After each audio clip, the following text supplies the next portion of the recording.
June 15th, 1722, near the coast of Roatan. The sea was calm, too calm.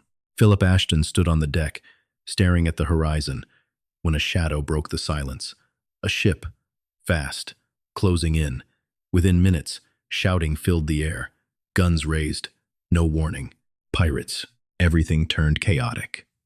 Crew members froze, then ran. Some resisted. It didn't matter. The pirates were faster, louder, and already in control.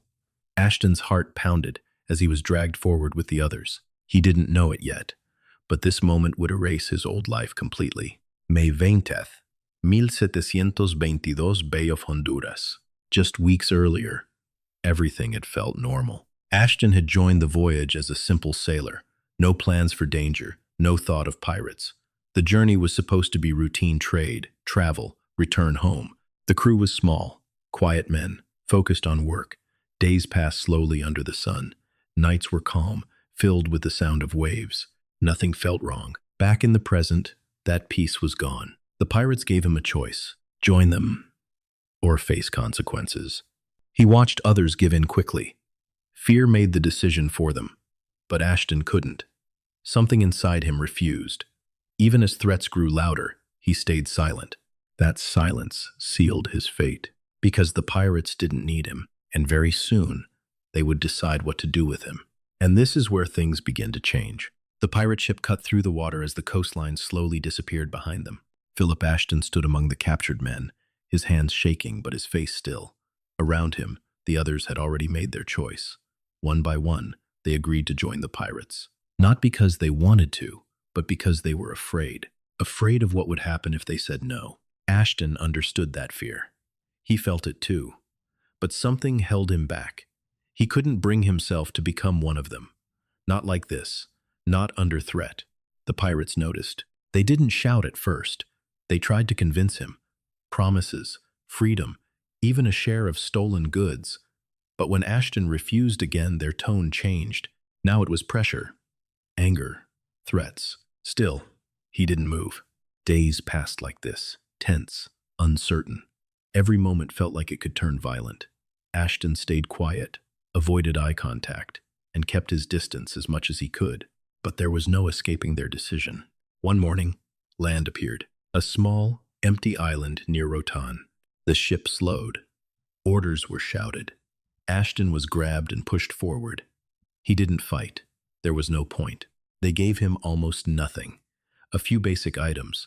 No real supplies, no protection. Then they forced him onto a small boat and sent him toward shore. He stumbled onto the sand, weak and confused. Behind him, the pirates didn't wait. The ship turned. The sails caught wind. And just like that, they were gone. No sound, no voices, just the ocean. Ashton stood there alone, staring at the empty horizon. This wasn't a test. This wasn't temporary. He had been left behind. And now, survival was no longer a choice. It was the only thing left. But what he didn't realize yet was how long this silence would last. The island felt too quiet. Philip Ashton stood still, listening. No voices, no movement, just whined through trees and waves hitting the shore. It should have felt peaceful.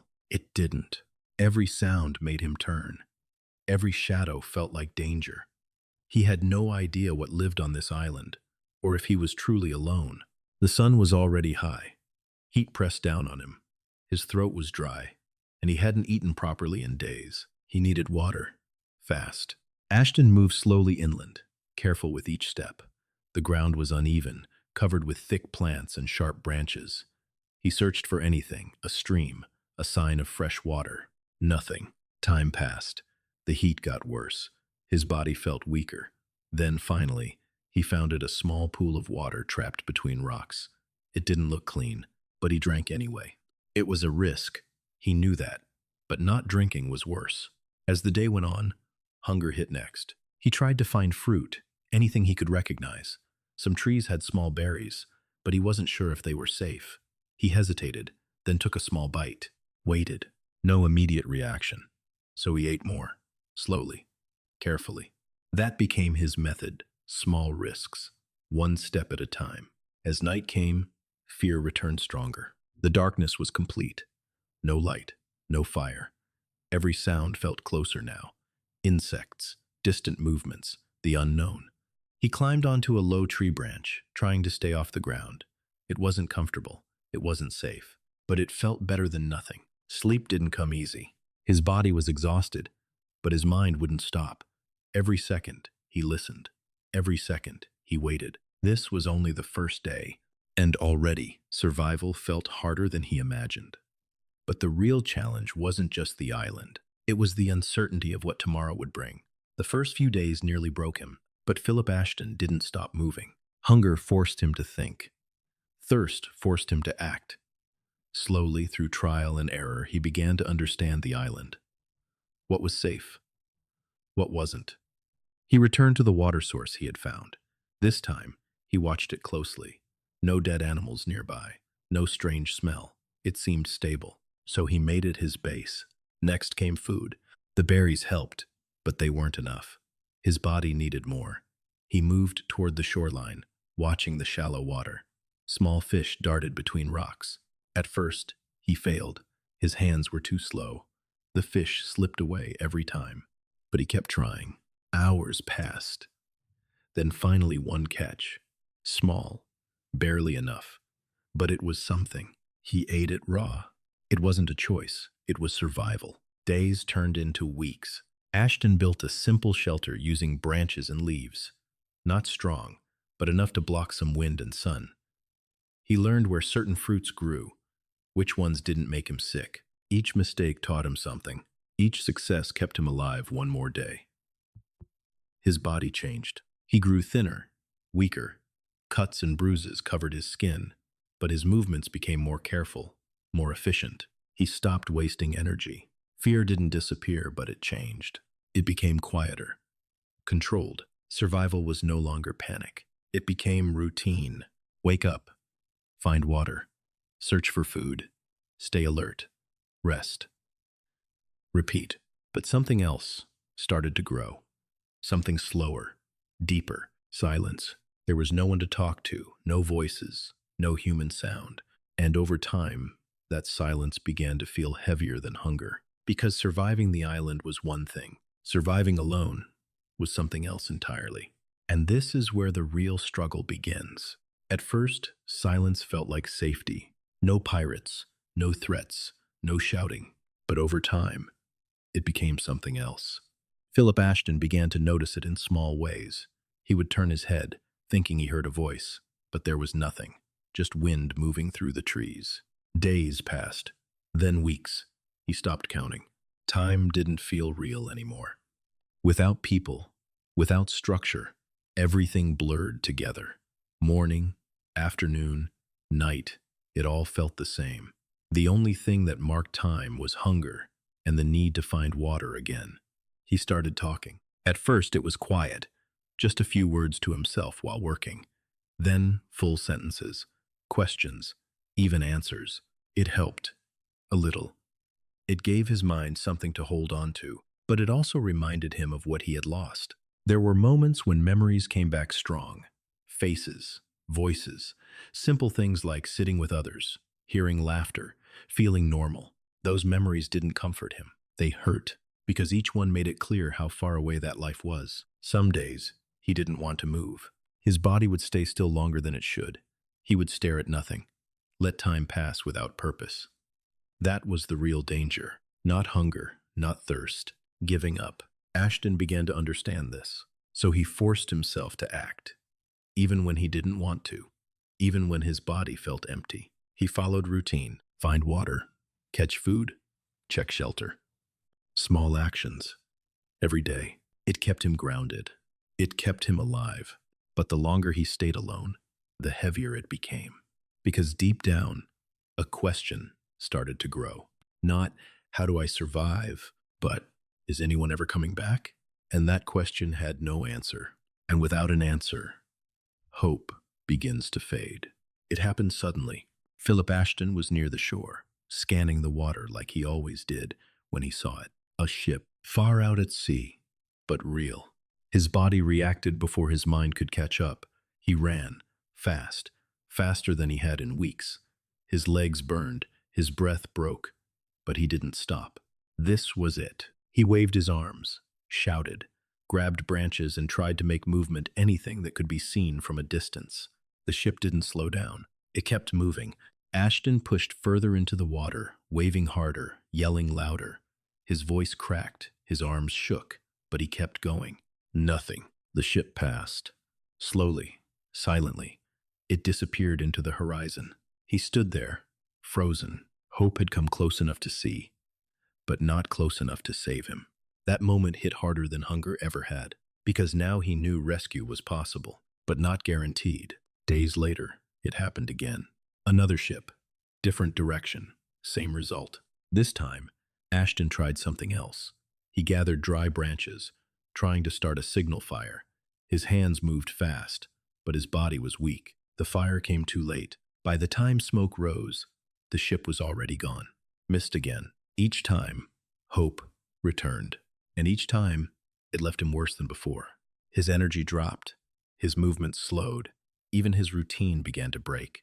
Because trying and failing took more strength than doing nothing. But Ashton realized something important. If he stopped trying, he would never be seen. So he changed his approach.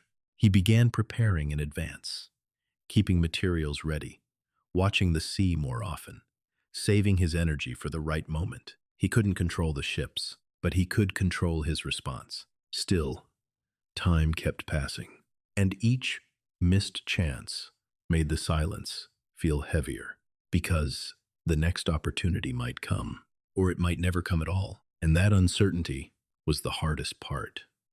By now, Philip Ashton's body was running on almost nothing. Months had passed, maybe more than a year. He couldn't be sure anymore. His ribs showed through his skin. His movements were slower.